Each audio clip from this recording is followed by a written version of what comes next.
afternoon, everybody. Welcome to Effective Resume Thursday. It is October 6, 2022.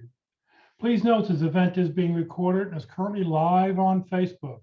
The recording will be on the Career DFW Facebook page and the Career USA YouTube channel for other people to view in the future. By participating in this event, you give consent for your name and picture to appear.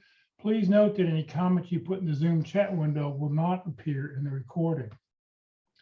For those people who are on Zoom, if you have any questions and you'd like to put those questions, please on Zoom, please put your questions into the Zoom chat window.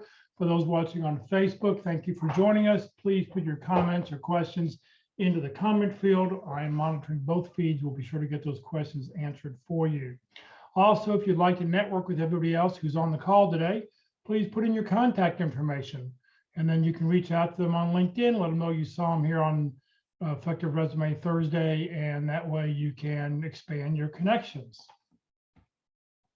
We are going to review one or two resumes today live at the end of this presentation. If anybody submits their resume, you can submit your resume using the chat box. So on the Zoom chat window, for those watching on Zoom, click where that blue arrow, it says file down there at the very bottom next to a little smiley face, and you click on that and you can open it up and attach your resume. But if you do that, please delete your header information because this is going to be on YouTube and it will be on Facebook from here till the electrons get turned off. So just remember that it'll be out there forever. If you don't mind it being out there, that's fine. And just send it to Jeff Morris host. There's a host and there's a co-host. Send it to the host person. That's who I'm using. All right, well, good afternoon. My name is Jeff Morris. Back in 2008, I started a website called careerdfw.org, a website to help those in the Dallas-Fort Worth area in their job search. In 2012, just about 10 years ago this month, I started a second website, careerusa.org, to help those around the United States. I have written a book called What I've Learned About Your Job Search that you may not know. It is available on Amazon, or if you see me in person, I usually have copies with me. Since 2007, I've been facilitating and leading the North Dallas Plano Career Focus Group.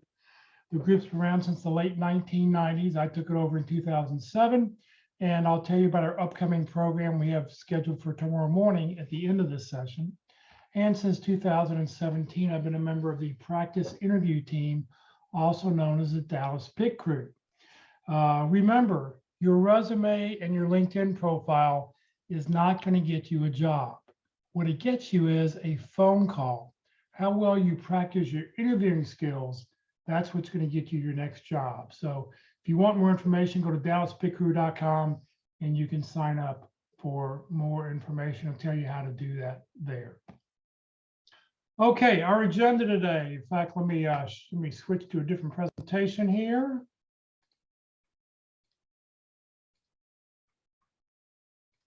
So our agenda today is we're going to talk about the ATS system. Whoops, let's see here.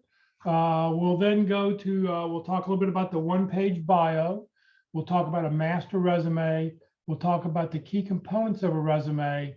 And then at the end, if anybody submits their resume, we will take a look at a sample resume. All right, so I'm going to start out today with some of my favorite resume tips. I think that these are some things when you get through all of them, you may want to take a screenshot and make sure you've got this information captured. So number one, you've got to check your resume for typos, spelling errors, and grammatical mistakes. Remember, when a recruiter is looking at resumes, they're looking at 100, 200, 300 resumes. What are they doing? They're looking for a reason to throw your resume out of the pile, or nowadays just to hit skip to the next resume. They're looking to save 8 to 10, maybe 15 resumes that they will go back and look in detail and go, does this person really, warrant me giving them a phone call? So any typo, any spelling error, any grammatical mistake is going to get you thrown out right away. And I'm talking about a missing period. I'm talking about alignment, anything, any reason a recruiter has to throw you out, they will. You've got to make sure that the verbs are parallel. If you currently work at a job, your action verbs should all be current. if it's a past job, all your action verbs have to be in the past. Okay, so you've got to make sure, and we'll talk more about that. I'll show you there in detail about that in a little bit. You want to include the title at the top of your resume that aligns with the title you're applying for. You know, I got an email this week going, you know, it's just so time consuming to modify every resume. Think about this. There's a good chance that the person who's looking at your resume has no idea really what this job is. They were given a job description. They could be 23, 24 years old, just out of college, and they were told, find me 10 people who fit this bill. And they go out on their ATS system. They may post a job, jobs come in. They're trying to match the job. So you've got to make your resume easy for them. You can't have a generic resume. And we'll talk more about that in detail in a little bit. You need to make sure you align your resume to the heart of the job with the key skills. We'll talk more about this a little bit too, because you've got to make it easy for them to go, I'm looking for this. Oh, look at this resume. It matches, it fits right in here. So, but we'll talk about a convenient way for you to be able to do that much, much easier. Less is more. You don't have to have a lot of text and unusual formatting. So your resume really should not be more than 2 pages. If you're a recent college graduate, probably 1 page. But we'll talk a little bit about a master resume in a little bit that's 10 or 15 pages long or whatever, and how you can use that to create your 1 or 2 page resume. You can even go 3 pages, because nowadays nobody's printing out resumes. Okay, they may print it out when they give it to the hiring manager, but the recruiter is looking at all these things online, so they're not going to realize that it's gone to another page for the most part, as long as it's pertinent to the job. You've got to ensure that your resume is consistent with the job and dates that you have on LinkedIn. If I'm a recruiter and your resume pops up and I go, oh, I like this person, I'm going to do 2 things. I'm going to Google your name and I'm going to look you up on LinkedIn. And your LinkedIn data better match, the job titles and the dates better match. You can include volunteer information if it's to your advantage. If you're doing something that's consistent with your job, something that you've been doing, you can use that on your job description. I was a facility, I was in charge of all the facilities for a event that happened a few years ago, and it has a lot of detail. So if I'm applying for a job as in facility management or logistics and supply chain, I can use that because it's got some really great information in it, some great details of things I accomplished and did. You want to use a chronological resume. Some people say, oh, try a functional resume because that's the best way to get around things. 99% of recruiters will not look at a functional resume. They're going to want to see a chronological resume because they're so used to just seeing stuff in order, job, job, job, job, job. The dates that you're with a company should be right justified, but dates for multiple companies should not be right justified. And I'll show you what that looks like in just a couple minutes. And then if you've got jobs, so let's say you've been working for 30 years and you only want to show 10 or 15 years of experience, you can use a section called prior relevant or previous relevant experience and just list the job, the company name and the job title. You don't have to list any dates anymore. Okay, so just wait, and I'll show you how that works here in just a moment too. All right, so let's talk about the resume versus a one-page bio. Everybody wants to send a resume out, but a resume screams, help me, help me, help me. I'm looking for a job. A one-page bio tells somebody, hey, this is what I can do. This is what I've done in the past. Let's talk. I'd like to have an informational interview with you. It's a lot less risky. I use a one-page bio when I'm a public speaker and I talk to other public events, other conventions and stuff I go to. I just send my one-page bio because it tells people who I am and what I've done in the past. A resume focuses on work detail and credentials.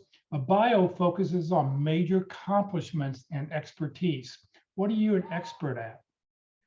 A resume is primarily a job search tool. A bio can be used for networking, for quite frankly, I would send the resume. If I had a recruiter or somebody call me up before I really knew about the job, if I don't know the details, I would send them my bio. If they're interested, they're going to send me more information. I can then have a phone call. Well, tell me what exactly you're looking for, and I'll give you a resume that matches that kind of information. So here are a couple different formats for a bio. As you can see on here, it sort of says, here are your highlights as far as what it is you do, a little bit of a background, professional biography, just sort of listing the name of the companies you work for. Here's your education, your contact information right up next to who you are, and your professional achievements. So here's just 4 or 5 things you've done that makes you stand out from everybody else. Now here's a different bio. The primary difference between this one and the other one, beside being landscape and versus horizontal, is that this person's added target functions and target companies. Now this is good if you're sending it to people who aren't working, or you're not really sure, you're just sending this to past people you've worked with in the past or whatever.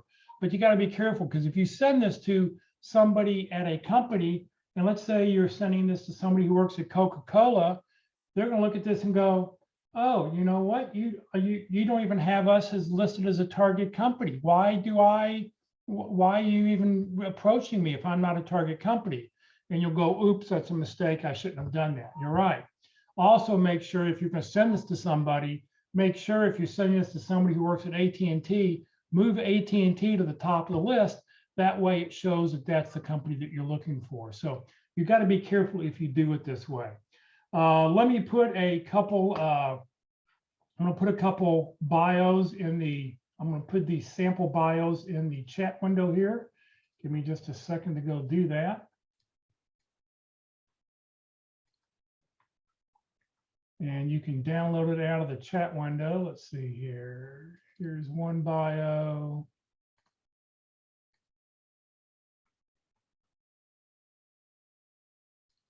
And there's the second bio. So both of those in the chat window, you can go and you can sit there and download those, or we'll talk about how to do that in just a second. I think if you just hover over it, just remember when you download it to your computer, remember where it sticks it, because it will put it somewhere and then you'll never find it again. So just be very, very careful. All right. Here's a great book about bios. I highly recommend this book. It's called Be Sharp.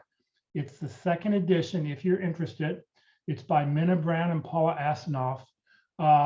The nice thing I like about this book, be sure to get the 2nd edition, is that the second half of the book has about 30 different bios in it. And it goes into great detail about how to word it, how to use it, different formats that are in the book. So it's really handy. If you get it on Amazon, it's like 16, 17 bucks. If you have Amazon Prime, I think you can download it to your Kindle for free, if I'm not mistaken, or it was a couple months ago when I looked. So I think it's a great book. The bio that you see over here on the right-hand side is Minna Brown's bio. Now this bio is a lot more. This is her 1-page bio, and it's very commercial looking because she's an executive coach, a public speaker. She's an expert coach trainer. She teaches training classes on how to be an executive coach. So this is more of a sales piece for her. The other ones I showed you earlier were a little bit plainer. All right, let's talk about a master resume now. I mentioned that earlier, that you've got to tell somebody what it is you've done.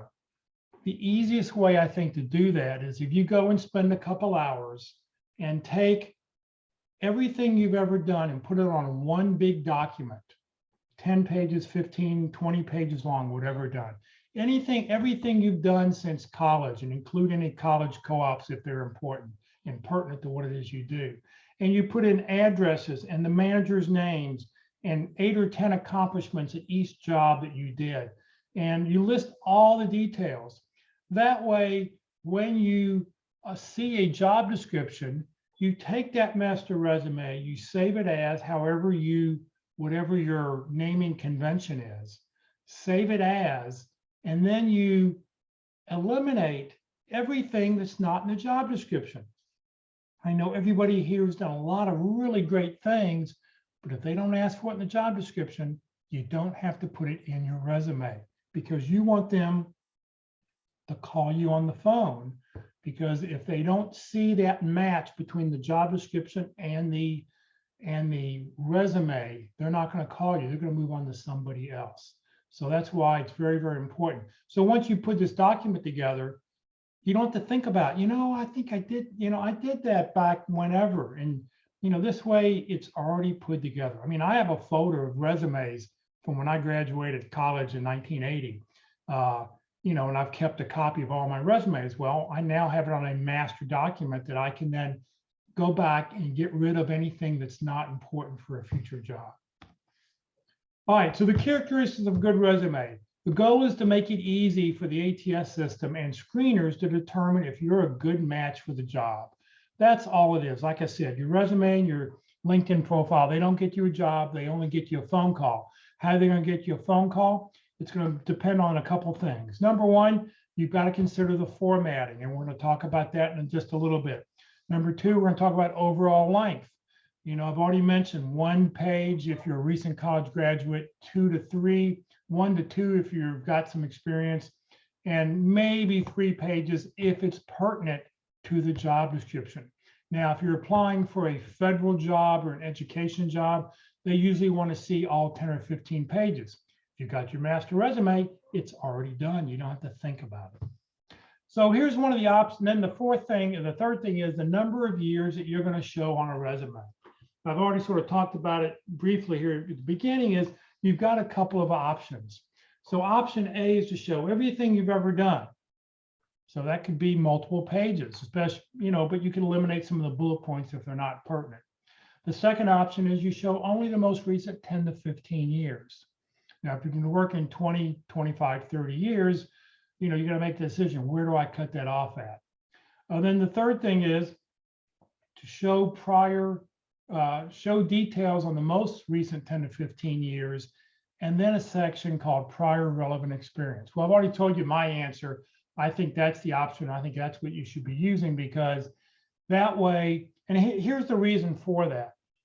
You may have a star story from something you did 15 or 20 years ago. And you can say you did something, and they'll go say, well, wait, I don't see that on my resume. I don't see that on your resume. Well, you say, well, that was when I was working at XYZ company, and that's one of the companies that was listed under prior relevant experience. So that makes a big, big difference. By doing prior relevant experience, that allows you to tell star stories from the past or from any job that you have posted there, okay? It makes it a little bit easier to be able to go pull those stories up, and it won't mess the recruiter's mind up, because then you're not hiding anything. Okay, fonts for your resume. First thing, fonts, good fonts. Arial, Calibri, Tacoma. I like the top 3. Helvetica's okay. I'm not a fan of Times New Roman, Garamond, Cambria. The reason being is I don't like those little serifs, okay? I want my resume to be clean and easy for somebody to read. So that's why, Calibri is my favorite font at this point. Tacoma's pretty good, Arial's fine, Helvetica's fine. And you want to keep your fonts between 10 and 12 points, okay? No 8-point fonts because you're trying to make things match, or even no 9-point fonts because you're trying to get it down to 2 pages. If it's important stuff, make it easy for somebody to read. Quite frankly, I'm 63 now. My sight's not as good as it used to be. I have to wear reading glasses. So make it easier for people to be able to read something, okay? Margins, generally, you want 1-inch margins, top, right, left, and bottom. Now, when they're viewing it on screen, it's not a big deal. But if you get to the hiring manager, they're going to print it out because they're going to have a hard copy with them when they talk to you, and they're going to want to be able to put notes in that thing. You want white space is good. Less is more, okay? Your bullets. You can use the little bullets that you see here on the screen. You can use a little bit of bold. I'd be really careful with underline or italics, no shadows and no graphics, okay? And be sure, do not use any text boxes, no headers, no footers, or no templates, because a lot of the ATS systems, the applicant tracking systems, won't read certain things. There are well over 100 different ATS systems out there. You don't know which one your resume is being fed to, and you don't know what your resume will do. There's been plenty of recruiters that said, yep, somebody uploaded their information. They had their personal information in the header. And I get this. So when I looked at the resume popped up because it matched, but there was I don't know who the person is. I don't have a phone number. I have no email address because it was in the header and the ATS system stripped the header out. So just be very careful about that. Okay, so how do we fill a gap on a resume? So there are a couple of things you can do. You can say I was in community leadership and consulting. If you haven't been working for 6 months, not a big deal. If you haven't been working for a year and a half, 2 years, yeah, then you've got to fill something in. So community leadership, you were doing some consulting work, even if it's free consulting work. Continuing education, you went back and you got the following classes. Put a title in there, put a job in there that just shows that you've been doing something. You can add a few bullet points to describe what you've been doing. Consulting work that you've done, volunteering work, leadership, any certificates and classes that you may have gotten certified in. So here's just an experience.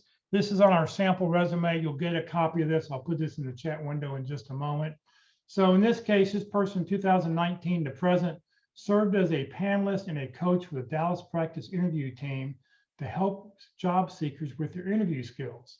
Provided consulting service to a local nonprofit organization on how to prepare and conduct job interviews on how to evaluate candidates. This person was doing this for their local church. Now, I wouldn't put the church in there because you don't want to talk about religion or politics on a resume. But in this case, a local nonprofit organization. You were just using your skills. This person happened to be a recruiter, and this person used these skills, interviewing and skills to be able to look for people. This is what she put down on her resume. Okay, so let's talk about the key components of a resume. You've got to have a header. You've got to have a little summary statement. You need to show some key accomplishments, and that's an optional field. But if you're in sales, now this isn't the joke about if you're looking for a job, everybody's in sales because you're selling yourself. But if you're a salesperson, if you're a regional sale, whatever that is, you need to show some key accomplishments. Then the professional experience, previous relevant experience is an optional field, but I think you really should need to do it to show the prior jobs you've worked at if you were to tell a star story. I know I've got a great star story that I tell, but it's from a job I had back in the late 80s, early 90s, actually been the early 90s when it happened. But it's a great story, on cost savings and just bringing things up to snuff. So I list that as a prior relevant experience that if I were to tell that star story, they'll understand where it's from. Then you need to list an education. If you don't have a degree, we'll talk about how to handle that. And if you have any software skills, those go at the very, very bottom for the most part, not all the time. Okay, so in the header, you want to put your name, and it's the name you want to be called. This is not a legal document, okay? Now, everything on your resume needs to be true, but I go by Jeff. My full name is Jeffrey, but I don't want anybody calling me Jeffrey. My name is Jeff Morris. So put the name that you want to be called. If you have an unusual last name or an unusual first name and you're afraid people will butcher it, I know personally, I've gone through piles of resume. I hate to admit this, but I've gone personally that if you have an unusual sounding first or last name, I may not call you just because I'm not sure how to pronounce your name, okay? And I don't want to sound like a fool. So if you have an unusual last name, in parentheses, put out the phonetic spelling of your name. Make it easy for somebody. You want your phone number? You don't have to put phone. You don't have to put cell. Just put the number. If people don't know that that's a phone number, you may not want them calling you. Dallas, Texas, or wherever you live, you can just list city, state, and zip code. You do not need to list your street address. That's not necessary. You do that on a job application, not on your resume. You want an email address and your LinkedIn profile address. Your email address and LinkedIn profile should not be hyperlinks. You know how when you type an email address or a LinkedIn address and link in Microsoft Word, it automatically makes it blue and it underlines it. You want to go and do a right click on that and say remove hyperlink. The reason for that is some ATS systems don't like hyperlinks. If you had anything that extended down like a G or a lower J, it may interfere with that line and the system won't be able to read it correctly. So just be very, very careful. Just remove the hyperlinks in the header. All right, in your summary is not an objective. We don't care what you're looking for. We want to know what you can do to solve my problems. You're a problem solver. I've got money and I'm trying to fund somebody who can fix A, B, and C. Tell me how you can fix A, B, and C. You can include some key areas of expertise. I think 9 are the maximum that you should put there. You can put a couple, if it's a technical job, you can list, if you need a couple certain certifications or a certain degree or something, you can list those there. Now, I will tell you this, if I'm going to interview on the pit crew, I'm going to ask you a question. What are your 3 areas of expertise, your 3 best areas of expertise? And if they're not the top 3 or the side 3, I'm going to really question, well, you're putting down improving processes, developing test plans, and customer-facing roles are your top 3 skills. Why aren't they listed at the very top or on the side? So just make sure that your top 3 skills are in one of these 2 locations, okay? And you're going to pull these areas of expertise from the job description so that you're matching those. This is a great place to add some of those keywords to pull them back and forth. All right, if you're in sales, this is an optional section you can put at the top of a resume. But the problem with this is a lot of recruiters go, well, it's great that you achieved 120% of a $1.5 million sales target in 2019. Where'd you do it at? So if you do it here, you probably also need to list it under the job description so that I know where you happen to do that particular thing at. Because to me, I want to know how you did that, when and where. So make it, if you're going to list those up top, the key accomplishments, make sure you put it also down in the details of a job. Okay, so let's talk about your professional experience, okay? First of all, we've talked already, it needs to be chronological, not functional. You've got to use parallel verbs. Now, we mentioned this before. What exactly does that mean? Everything you see in red, underlined, those are all current. Analyze, ensure, serve, okay? Now, the person does have, in a current job, has a past tense achieved a 50% improvement, because that may have been something they did in the past that's no longer, it's not what they're doing currently, but that tells me a result of what they did in the past. But in their prior company, all those engaged, translated, reduced, facilitated, saved, they're all past tense. We talk about getting your resume getting thrown out for tenses not being correct. This is what we're talking about, all right? This also points out a very good thing is that every one of your bullet points should start out with an action verb. Make it exciting for the reader to talk about that. So in fact, give me a second here. I'm going to post a bunch of action verbs, 185 powerful verbs that'll make your resume stand out even more. So here's another great document that you can use, and some great action verbs to help draw people in so they'll read more of the statement. Let's see here. Number 3, you want to I think you should include a 1-line description of the company. I've been doing this since 2007. I've been helping job seekers. There's not a Friday that goes by in my Friday networking group that people mention a company that I have never heard of. It's like, what, who, where, what is this company? So put a 1-line sentence on there, even if it's a, IBM, everybody knows what IBM is, or everybody knows what Campbell's Soup is. List the name of that big company and just tell us, a Fortune 500 or a Fortune 10, oil and gas company, whatever it is, just a little 1-liner to tell somebody what it is you do. I also happen to add in my resume, and I don't have it listed here, I happen to list report it to the owner, report it to the vice president of operations, report it to the director of manufacturing, whatever it is. So I actually have two little lines, what the company is and who I report it to give somebody a frame of reference of exactly who I am. Let's see here. You want to be, let's see, I already said that one. You want to be sure to limit the number of bullets in a job, okay? So your most current job that you're going to list, 5 bullet points is all you need.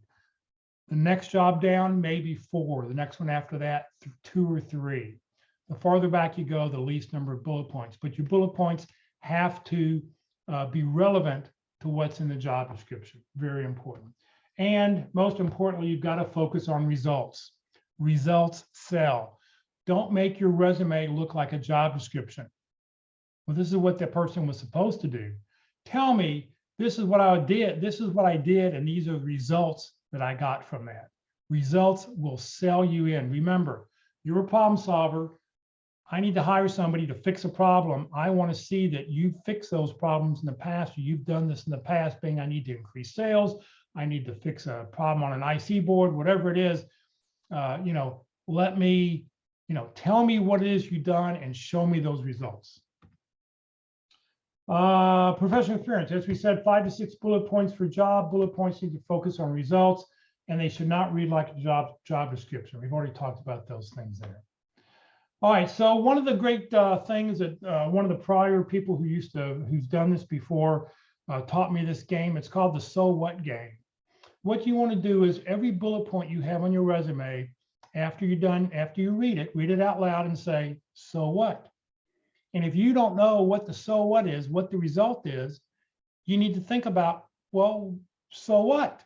And maybe rewrite your bullet point. So here's an example.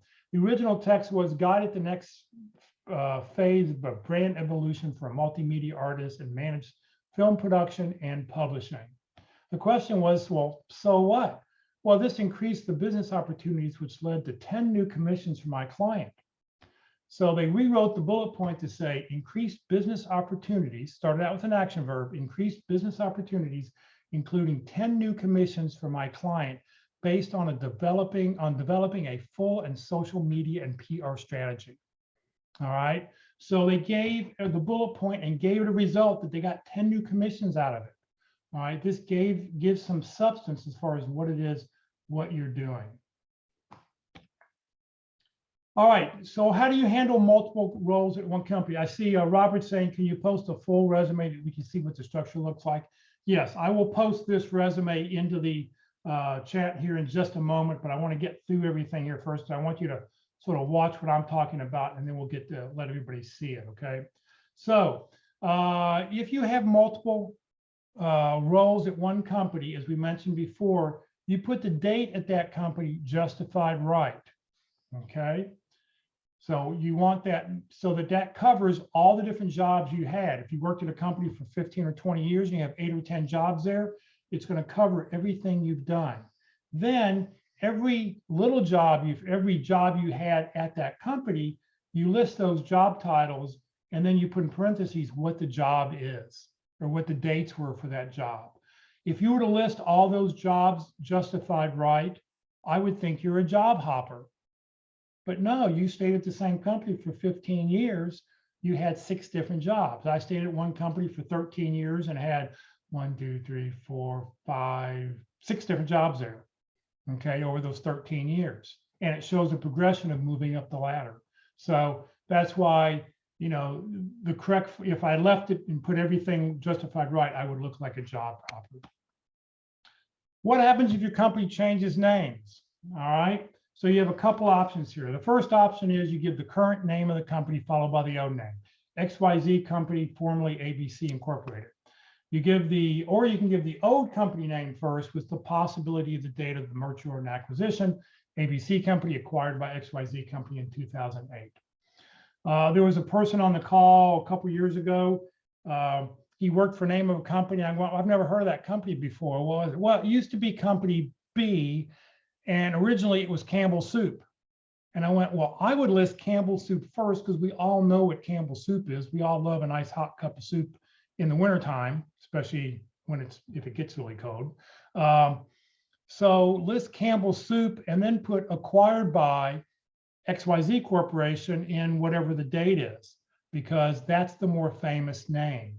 You know, if you're a spinoff from IBM or you're a spinoff from any other company, it would make a really, really big one. It helps, you know, you want to publicize what the name of the big one is. So yeah, I like that. So Susan put down, this is a big one. Was company X when I worked there, but since it's been acquired by CVS. So now she put CVS on her resume with formerly XYZ. Yeah, take the biggest name you can, because that's going to, that's name recognition. Very, very important. All right, education and software. You're going to list your degrees. You're going to list the and then software skills that can be modified based on what you see on the job description. So for your degree, all you need is, you know, the degree, the major, the cities, the school, the city, state. You can put it in one line if you want instead of putting two. And then software skills, list software skills. Now, if you're an admin, you need to list Office, Excel, Microsoft, PowerPoint, whatever. If you're a CFO, you don't need to list Microsoft Excel, because if you don't know how to use Microsoft Excel, you probably are not a good CFO, okay? So we just assume that if you're a CFO, you know you have those skills. Now, the exception is if they list certain software skills on a job description, be sure that they're all listed here, because once again, an ATS system is going to look for a match. And this is a great way for a keyword match. If you don't have a degree, write something like this: school, city, state, dash major or area of concentration. And then in parentheses, you put the number of hours that you have towards it. You haven't told anybody you have a degree. You didn't say a BA, a BS, an MA or whatever, but you just list the number of hours. All right, so here is a sample resume and this is a resume we're going to point out that I will put in the resume. We've washed it down so it all fits on one page. The first thing I've done is I went and I got a yellow highlighter, and I took that yellow highlighter and I went through on the resume what's important, what stands out on that job description. The job description is on the left-hand side, my resume is on the right-hand side. Okay, so what I'm going to do now is they're looking for a business analyst. I've been a business analyst in the past, so I'm going to modify my resume to put down business analyst. I'm going to make sure that that's in my summary of who I am and what, you know, that I'm a, what's I put on here, an innovative business analyst. Start out with an action verb. Then here are some other keywords: business requirements. I'm going to make sure I mention that in my summary statement. I make sure that improved processes shows up on there as one of the areas of expertise that I have. Cross-functional, I'm going to be sure to mention that, because a lot of people put a lot of value into people who are cross-referenced, cross-functionality. They want Agile, Scrum, Visual Studio. I'm going to make sure that those all appear for keyword matches. Multiple sources, user manuals. I'm going to make sure those show up in my resume. I may have to add it to my resume because that's something I've done, but I'm going to make sure that my bullet point's going to mention those terms exactly as they are in the resume, in the job description, so that it matches. You know, process flow charts, user interface design. I'm going to make sure that's all there. So remember, keywords are very, very, very important. Resumes are scanned. They're not read. Okay, so the first time a recruiter looks at a resume, they're going to spend between 7 and 10 seconds looking at your resume. All right. If they see enough matches, they'll put it in the good pile, and then they'll come back after they have 8 or 10 good resumes, and then they'll spend more time looking at it before they give you a phone call. So if you want to get if you're going through an ATS system, the first thing is keywords are very, very important.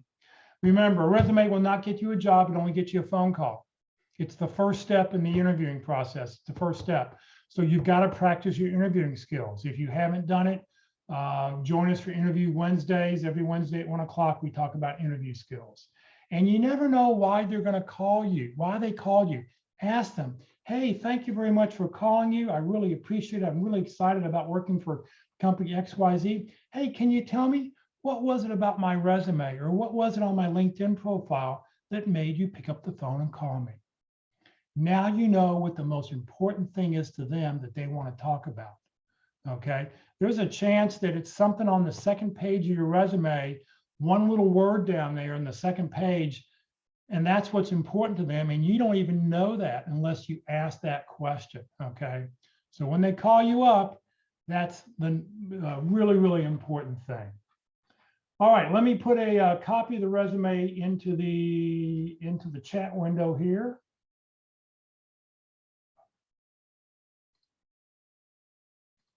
I'm going to do that. I'm also going to put a couple T cover letters. We don't really talk about T cover letters, but I've got them, and I'll give you two different sample T cover letters to talk about, that you can talk about things here. And there we go. I think those are the two T cover letters.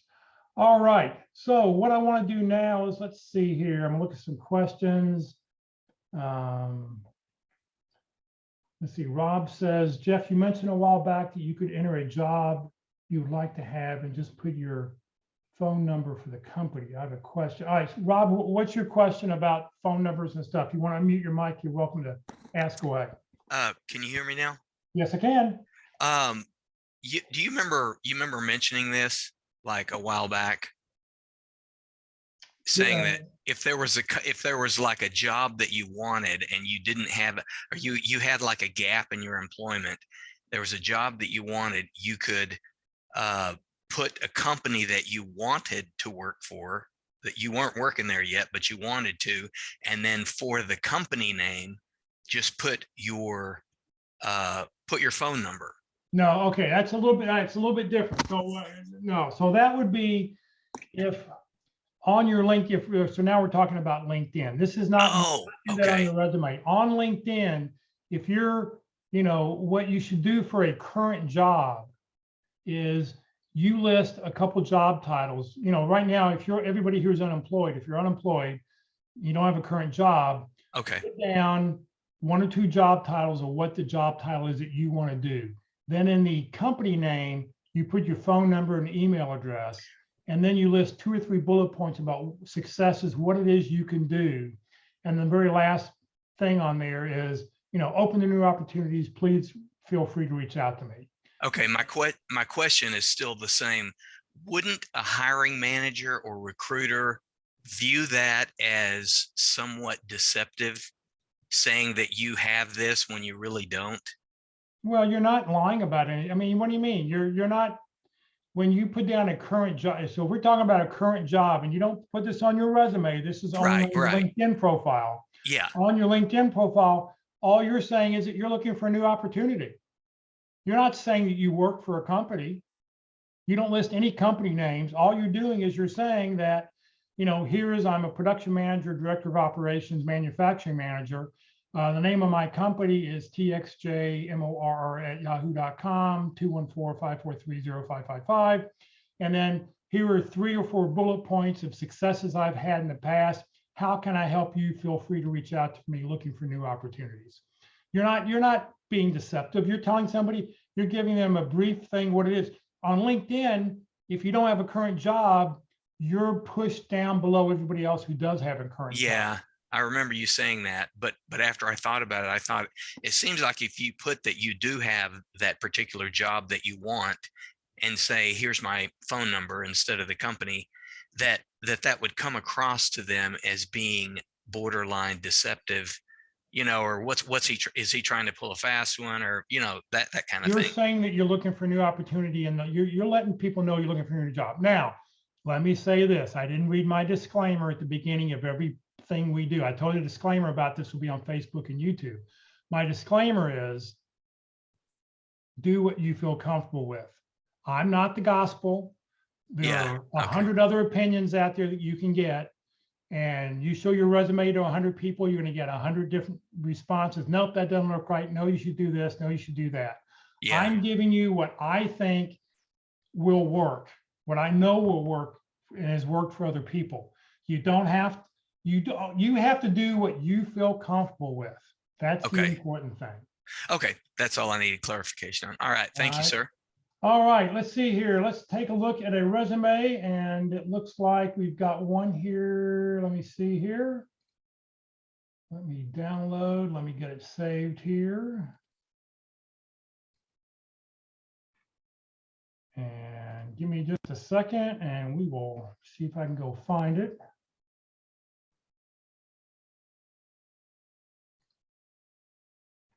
Click to open. Nope, that's my resume. Nope, that's not the right one.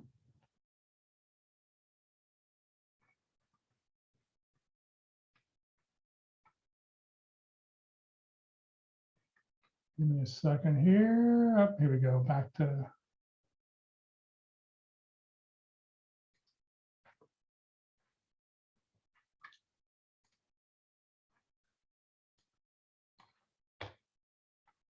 All right, let me share this screen and we'll let you take a look. Let me change the view of this over to, move this out of the way so I can change my view. Here we go. Now let me zoom in so you can see it. Let's go page width. Sorry about that. Here we go. I'm trying to keep hiding things so you can see stuff. So I've removed the header information from here. So this person is saying that they're a production planning and professional. Great. Let's see here. Cost mining, professional planning, all phases of supply chain, blah, blah, blah, blah, blah. The one thing I would say here is this little slash over here on the very right-hand side or left-hand side. To me, that's sort of hanging. So you may want to push logistics to the next line so that it's, you know, so it doesn't, it just, that slash is hanging there. So just, you know, sort of be careful about that. But this is a good little 3-line. Let's see if I did it right. Let me just see if I do it, if I can do that. Shift enter. Yeah, see, I think that looks better having that together versus on 2 different lines, and it still keeps everything on 3 lines here. So that'd be the one little change I would consider making, proving this, blah, blah, blah. Significant accomplishments, great, include shipping. You know, this is great that he's got these in here as long as they're also down in the jobs. That'll be very, very important. Relevant skills. I think you got too many of them here. I think 9 is all you need. Now, if this is like your master resume and you go and delete, you know, 8 of them, so you're only showing 9, that's perfect. I think that would be really, really great. Okay, so he's got current job listed here. It says part-time, who it's with, local franchise and national. You know, this is great. Tell somebody exactly who they are if you don't know who Jackson Hewitt is. Streamline operations, eliminated travel. You know, this is great. Highlighting, he's got results and everything. One of the other key things I never really talk about is that if you put numbers in there, make sure the numbers are in the middle, okay? Because if they're in the middle of the page, your eye is naturally attracted to a number because it's not A through Z. The number stands out because it's different. And by putting it in the middle of the page, it will force somebody to read a little bit more. So he streamlined, he developed, he received. Those are all current. So let's look at his past job here. Improved, revised, reduced, lowered, implemented. So he's using action words. Great, this is perfect. Solid Technologies Incorporated, $25 million. Okay, tells me what they did. Perfect. Additional relevant experiences. Now, this probably was on the second page, but because I eliminated his header information, it may have called it up at the first page. But you don't need to say that you got 2 years experience. Quite frankly, not necessary. I think you would just list this and who they are, and that's all you have to do. Don't need to put a date on here. Whoops.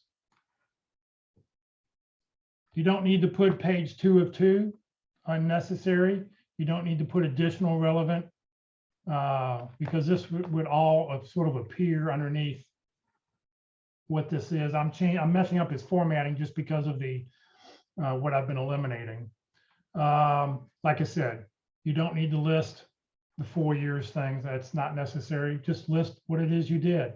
And hopefully that you're only going to mention these things if it's relevant to the job that you're applying to, because it's got a keyword that's important. Education, business administration, great. Honor societies could be important, not necessary. You don't need to put the dates of when you went to school unless it's recent, unless you went back to college, unless you just recently got your MBA or something, or just recently got your degree. You don't need to put a date on there. Anything that's more than 3 or 4 years old, just go on past that. So AS, accounting degree, manager courses. And then here he lists, I'm not sure if president's list makes a big difference, because, what's that really going to mean? Quite frankly, honors and dean's list, that's not going to mean a whole lot to me. Cum laude means something to me. But I just want to make sure, when I look at your education, I want to go, do you have a degree? Do you have the degree that I'm looking for? And if you have anything extra, great, that's fine. Certificates. All right, so I'm confused here why this is listed under education, but not under certifications and highlighted training. I would maybe move this down here so that it includes all those things together. Logistics software, general software, productivity. I like that you've added here under Excel, expert level. Now, I will tell you this, expert level means a lot of different things to a lot of different people, because I happen to have a meteorology degree, and the way I use Excel for meteorology is probably way different as an expert in meteorology, is way different than you would be using this in, pivot tables and other things like that. So just be careful when you say expert level. Sometimes they may challenge you on that. And in productivity software. So perfect. I mean, I like what's here. Like I said, I would move this down under certifications. But that's about it. If anybody has any comments, you're welcome to unmute your mic. Let me know what you think. Any comments or suggestions? I have a question. Up further in the experience section, he's got various parts of that bolded, like in the text. What are your thoughts about that? Yeah, I'm not a big fan. I think it's too much bolding. I mean, listen, my opinion, that's too much bolding. Somebody else's opinion will say, oh, that's perfect. That's exactly, I'm sure this person has heard from somebody, oh yeah, you ought to bold what it is you do. I know there's a person, Tony Bashara from Babbitt Associates, one of the largest and oldest recruiting firms in the Southwest. He says, bold those things, make it stand out. I don't know. In my opinion, every time you bold something, it minimizes something else. So, I mean, if you have 2 items bolded, it'll stand out. But when you bold something in every line, that reduces the impact overall, in my opinion. Because you can't, there's only so much bolding that'll draw your eye. So I wouldn't, that's why I asked, I wouldn't do that personally. Right. I mean, you know what? You have to be comfortable with your resume. You're the one submitting it. You have to feel comfortable with it. If this is getting this person phone calls, I wouldn't change anything. If it's not getting phone calls, this is like a fishing hook. This is bait on a fishing hook. You're getting phone calls, great. If you're not getting any phone calls, maybe you need to change something. So you have to feel comfortable with the resume that you've got. There is no right or wrong. Like I said, I always thought a great fundraiser for Career DFW and Career USA would be to go get 10 resume experts, throw them into a ring, to an MMA ring, and it's a knockdown drag out until they can come out with the perfect resume. The problem is all 10 of them have a different idea of what the perfect resume looks like, because they're doing it what they want to see. And It's the same thing for you. What do you feel comfortable with? If you're getting results, great. If you're not getting results, you may want to change something and just try it and see what happens. But you got to remember, when you fill this into an ATS system isn't going to see any bold. They're not going to see any of the bold print because the ATS will strip all that out of there. Question, Vanessa says, do you have recommendations for a word cloud? Vanessa, you want to tell me what you mean by that?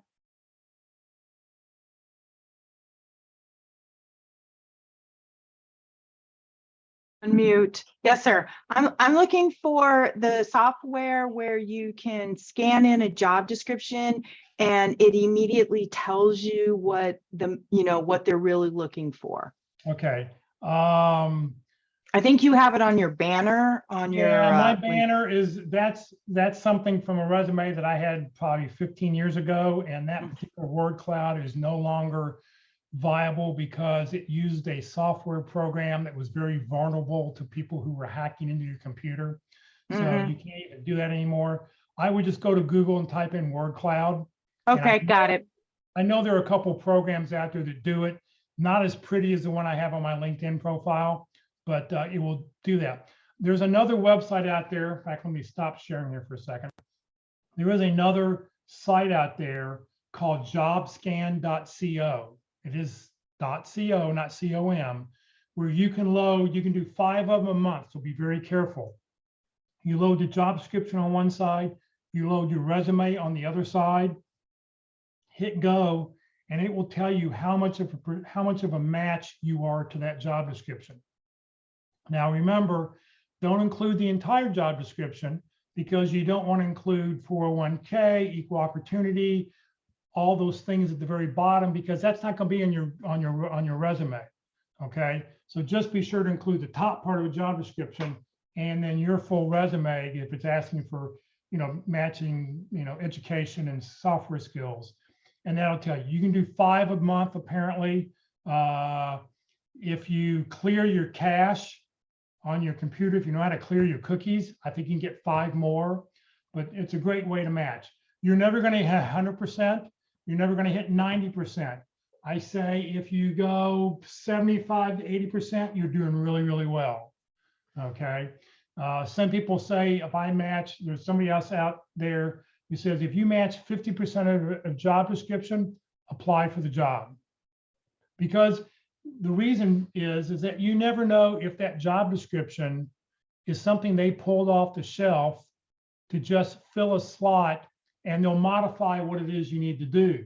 So you've got the major things they're looking for, you should apply for a job. Let's see here. Anybody else? If anybody else has any questions, we don't have time to look at another resume. We only have time for one. If anybody else has any questions, I'll answer your questions. Otherwise, we'll move on to the presentation. Anybody else have anything? All right, let me share a few more slides and we will end this. If you were not able to download the presentation or the things in the chat window, you can send me an email to resume@careerdfw.org, resume@careerdfw.org. Tell me you want the handouts from Resume Thursday or Effective Resume Thursday, and I will get those to you. I will send those out to you. Now, I'm going to be traveling for the next week and a half, 2 weeks, pretty extensively.